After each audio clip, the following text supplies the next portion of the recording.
जय गुरुदेव। जय महाकाल। जय माता महाकाली। जय वीर बजरंगी हनुमान। आज मैं आप लोगों को जो जानकारी दे रहा हूँ वो एक मूल रूप से सभी साधनाओं की जानकारियाँ होती हैं। एक बात सदैव याद रखना कि जब हम कोई भी साधना करें तो अनुभव हमें सभी साधनाओं में प्राप्त होते हैं। यदि हम मन से साधना करेंगे तो हम कोई सी भी साधना करें अपने जीवन में A to Z, तामसिक हो, सात्विक हो, राजसिक हो, उग्र हो या फिर कैसी भी और भी साधनाएं हो सकती हैं, अनुभव हमें सभी में प्राप्त होते हैं। कुछ साधनाएं प्रत्यक्ष होने की साधनाएं होती हैं और कुछ साधना ऐसी होती हैं केवल सिद्धि प्राप्त होने की बात होती है और उसमें देवता के दर्शन नहीं होते हैं। तो दोनों का अपना अपना दायरा होता है।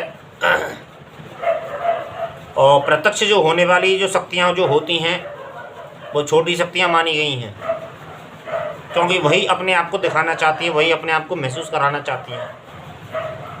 बड़ी शक्ति कभी अपने आप को महसूस कराना नहीं चाहती है, वो है और वो जगत में व्याप्त है। जितनी भी बड़ी शक्तियाँ हैं मूल रूप से माता काली, भगवान शिव, हरि, हनुमान, ये साधना जो होती हैं ये बड़ी साधनाओं में आती हैं और ये अपने आप को अनुभव कम देना पसंद करते हैं और जो छोटी शक्तियाँ जो होती हैं वो अनुभव देना पसंद करती हैं और वो छोटी साधनाएं मानी जाती हैं। कोई सी भी इन साधनाओं में से जो प्रत्यक्षीकरण की साधना, वैसे यूँ तो बड़े देवताओं की प्रत्यक्षीकरण की साधनाएं होती हैं, लेकिन हमें उसका दायरा समझना होगा।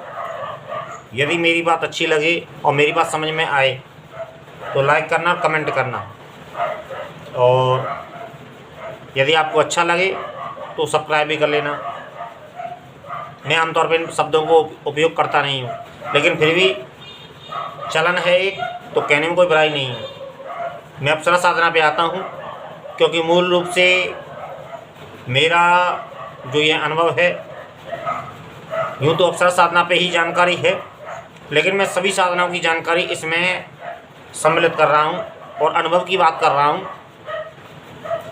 कि हमें हर साधना में अनुभव प्राप्त होते हैं। अब मैं तुम्हें अनुभव की बात बताऊँ। सबसे पहली बात तो अप्सरा साधना में एक बात हमेशा याद रखना, अप्सरा साधना तुम्हें जितनी सरल नज़र आती है, सरल तो होती है क्योंकि ऐसा उसमें कोई विशेष ना तो डर है ना भय है और कोई ऐसी जानकारी, कोई विशेष कायदा कानून भी नहीं है। अप्सरा साधना का जो अनुभव है, और अप्सरा साधना में इस कुछ चीज़ों में हमेशा सावधान रहना कि सबसे पहली बात तो अपने काम पर संयम रखना। यदि तुम्हें अप्सरा साधना की सिद्धि चाहिए, देखिए एक बात सदैव याद रखना कि कोई भी साधना ना तो सरल होती है ना कठिन होती है।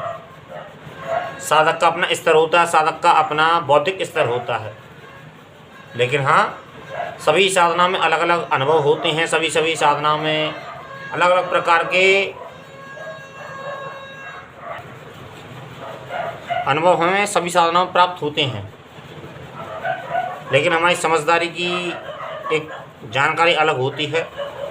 और अप्सरा साधना की जो मूल रूप से जो जानकारी जो मैं आज देना चाहता हूँ, उस विषय को आप गंभीरता से समझना और सोच विचार करना और ध्यान करना।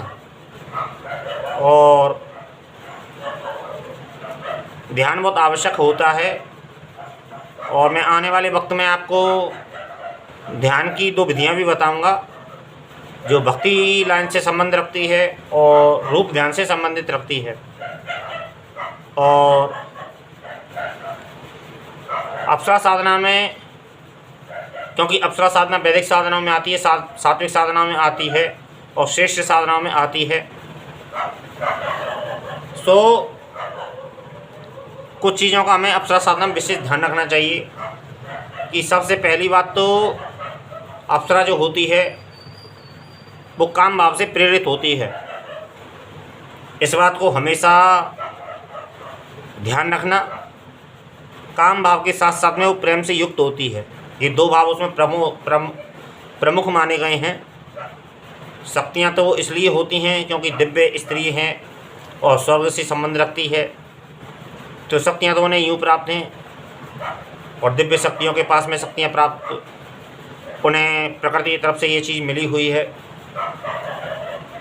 तो मैं अनुभव की बात कर रहा था। मैंने अपनी वीडियो में कुछ चीज़ें छुपा ली हैं जो उन्हें हम संकेत के रूप में तो दे सकते हैं और एक जानकारी के रूप में दे सकते हैं, लेकिन स्पष्ट उदाहरण हम उस चीज़ का नहीं दे पाते हैं, क्योंकि कोई भी साधक होता है स्पष्ट उदाहरण किसी को देने का आदेश नहीं होता है, क्योंकि एक वचन का एक मर्यादा होती है और वचन की एक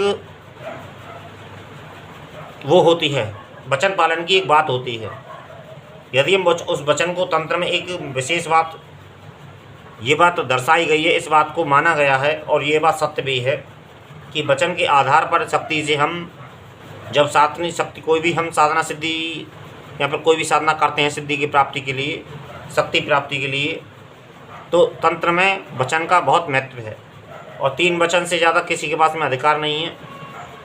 तो हमको 3 वचन की जो एक अनुरूपता होती है, जो उसका दायरा होता है, जो उसका घेरा जो होता है, हमें उसके दायरे में रहना पड़ता है और सभी को दायरे में रहना पड़ता है। और अप्सरा साधना विशेष करके अपने लिए साधना होती है। ये भी एक विशेष साधक को ज्ञान होना चाहिए अप्सरा साधक के। तो ये बिल्कुल भी एक प्रदर्शन करने की साधना नहीं होती है। और अनुभव के विषय में मैं आज ये कहूँ, मेरी जो बात जो कहना चाहता हूँ मैं वो अनुभव पे कहना चाहता हूँ कि अप्सरा साधना में बहुत सी ऐसी चीज़ें होती हैं जिससे साधक को सावधान होना चाहिए।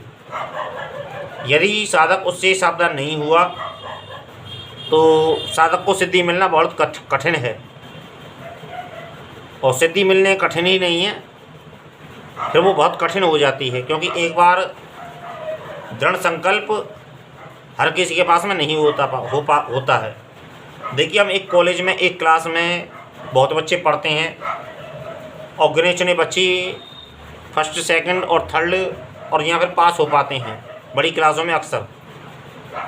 छोटी क्लास की बात एक अलग है, लेकिन बड़ी क्लासों में सभी बच्चे पास नहीं हो पाते हैं। उसमें कुछ दायरा फर्स्ट सेकंड थर्ड का भी होता है। तो वो अपनी अपनी एकाग्रता होती है, अपना अपना ध्यान होता है और वो अपनी अपनी योग्यता होती है जो हम स्थान प्राप्त करते हैं। तो इसी तरीके से हर क्षेत्र में बहुत आदमी आते हैं लेकिन वो सफल नहीं हो पाते हैं। मुख्य कारण कि ना तो वस्तु का ज्ञान, ना पदार्थ का ज्ञान, ना जीवन का ज्ञान, तो वो लोग विफल हो जाते हैं। जिन्हें एक भी चीज़ का ज्ञान होता है, पदार्थ ज्ञान होता है, तत्व ज्ञान होता है, यहाँ पर कोई भी एक ऐसा ज्ञान जो दुनिया का जो ज्ञान होता है, तो वो लोग इस स्थान को प्राप्त या फिर इसमें शामिल हो जाते हैं। लेकिन हर व्यक्ति, कुछ लोग साधनाएँ करते हैं, कुछ लोगों को अनुभव प्राप्त नहीं होते हैं, कुछ लोग करते हैं, कुछ लोगों को अनुभव प्राप्त होते हैं, लेकिन वो ज़्यादा दिन साधना नहीं कर पाते हैं। तो ये एक मुख्य कारण है कि शक्ति का प्रत्यक्षीकरण ना होना। प्रत्यक्षीकरण के लिए हमें एक लंबी साधना करनी होती है। और मैं जिस बात को कहना चाहता हूँ कि अप्सरा जब हम साधना करते हैं तो अप्सरा साधना में बहुत सी अनुभव प्राप्त होते हैं। हर साधक को अपना अलग अलग अनुभव प्राप्त होता है, लेकिन मूल रूप से मैं यह जो कहना चाहता हूँ कि पहली बात तो मैं 2-3 बातें कहना चाहता हूँ अप्सरा साधना के अनुभव के विषय में, और जो विशेष ज़रूरी जो होती हैं। यदि कोई साधना ढंग से साधना करता है, साधक कोई साधना ढंग से करता है, तो उसको भी ये अनुभव प्राप्त होते हैं। सबसे पहली बात तो सभी को एक जैसे अनुभव प्राप्त नहीं होते हैं अप्सरा साधना में, पहली बात।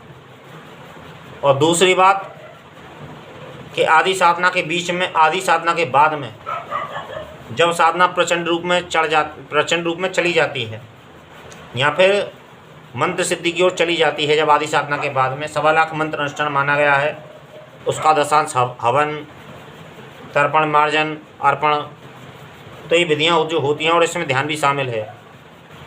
जब ये पूरी हम साधना, अंगन्यास भी होता है, ध्यान भी होता है, अंग पूजन भी होता है, ये सारी चीज़ें हैं इस चीज़ में शामिल।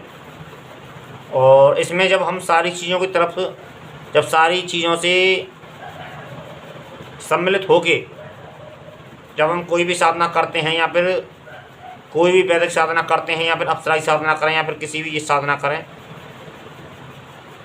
तो सफलता मिलती ही मिलती है। इसमें पूरे विधि विधान को जब हम अपनाते हैं तो साधक को अनुभव ना हो ऐसा संभव नहीं है, ये नहीं माना जा सकता है।